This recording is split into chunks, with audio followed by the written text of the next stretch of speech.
Hello and welcome to Lorbeck Luxury Cars. I'm Harry and on this edition of the Friday Drive we're going to do something similar to what we did last week, because what you'll see behind me is our 2015 Range Rover Sport SVR. So to put it into context just how awesome this car is, we're going to show you the Friday Drive we did of our previous Range Rover SVR, because it's just awesome and it's a little bit of a taste into getting back to normal when we can actually do the Friday Drives properly again. But in any event, sit back, strap yourself in, because the SVR is something very, very special. All around us, there are feats of engineering, things which boggle the mind and make us re-evaluate everything we previously thought possible. Nature throws us curveballs as well, like this bizarre pink lake. But is there a car that defies everything we previously thought possible as well? A car so wild, it really shouldn't exist. Well, I think there is one that I've found, and it is this, the 2015 Range Rover Sport SVR, the most outrageous supercharged V8 Range Rover ever.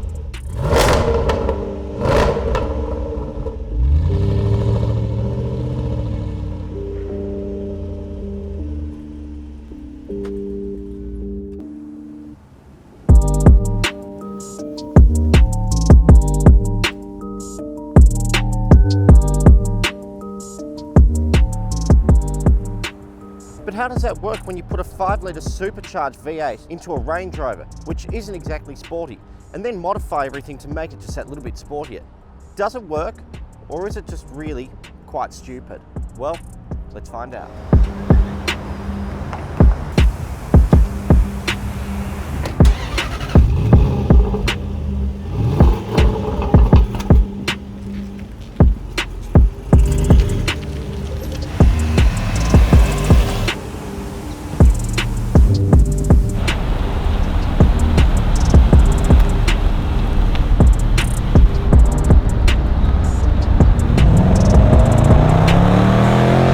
What is the SVR? Well, I'm told that it's a 405 kilowatt fire breathing version of the Range Rover Sport, as you can well see. Now, what 405 kilowatts a supercharged V8 gives is a 0 to 100 time of 4.7 seconds, which is mighty impressive in a Range Rover, I must be honest. It is without doubt the least Range Rover ever. I've read that it's the most dynamic and sporty Range Rover ever built.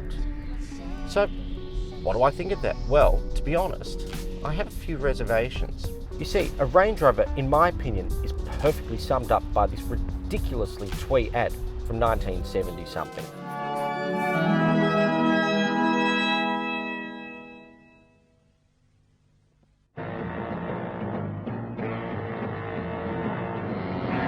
It's something quite new. It's 4 cars in one. It has the comfort of a luxury saloon, the capacity of an estate car, and its go-anywhere like a Land Rover. And that go-anywhere specification demands something special in spring, something special in ground clearance, something special in 4-wheel drive. Even in snow or sleet, that 4-wheel drive puts you on rails, and the disc brakes stop you like that. Off you go. Go anywhere. And is this Range Rover really what a Range Rover is meant to be? Well, I'm not so sure. But let's not get bogged down into all of that just yet. Let's have a look at the car for what it is. I mean, inside it's a Range Rover Sport. I mean, we've got carbon fibre bits and pieces and a few little hints that it's a little bit faster and a bit more special than a regular one.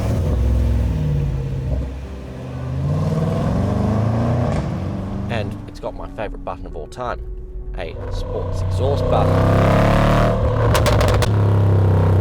It has a big boot, 5 comfortable seats and enough safety equipment to survive a nuclear strike.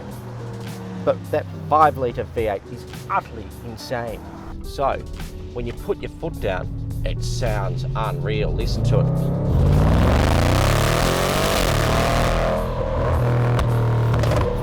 Oh, it is so brutal.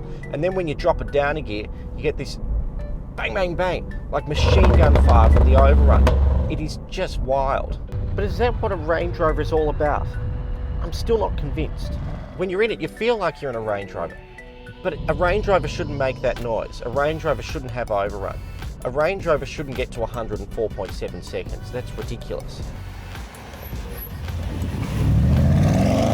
So So as a Range Rover, I really don't like this car, not in the slightest bit. But I have prejudices.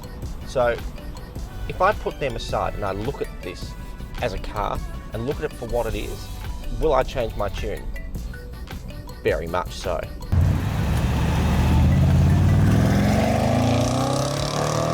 This car defies physics. It does things that you just don't think should be possible in a big four-wheel drive, particularly a Range Rover.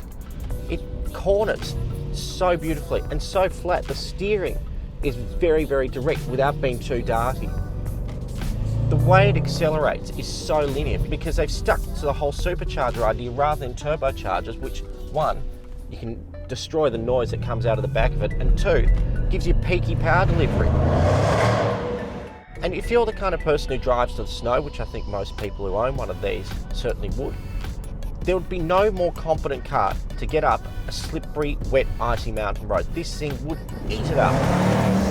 Just because we don't think certain things are possible, like having a bright pink lake, doesn't mean that it can't actually be done. Doesn't mean that it doesn't happen in nature. And just because you think a four-wheel drive needs to be big and wallowy and slow and horrible to drive, which is sort of what I quite like in a four-wheel drive, doesn't mean that it should. And this is the proof that it doesn't have to. And at $148,880, this car is exceptional value when you consider this thing was probably around the $250,000 mark only a few years ago. So come down to Lorbeck Luxury Cars today and buy what is the most outrageous yet outstanding value super SUV on the market today.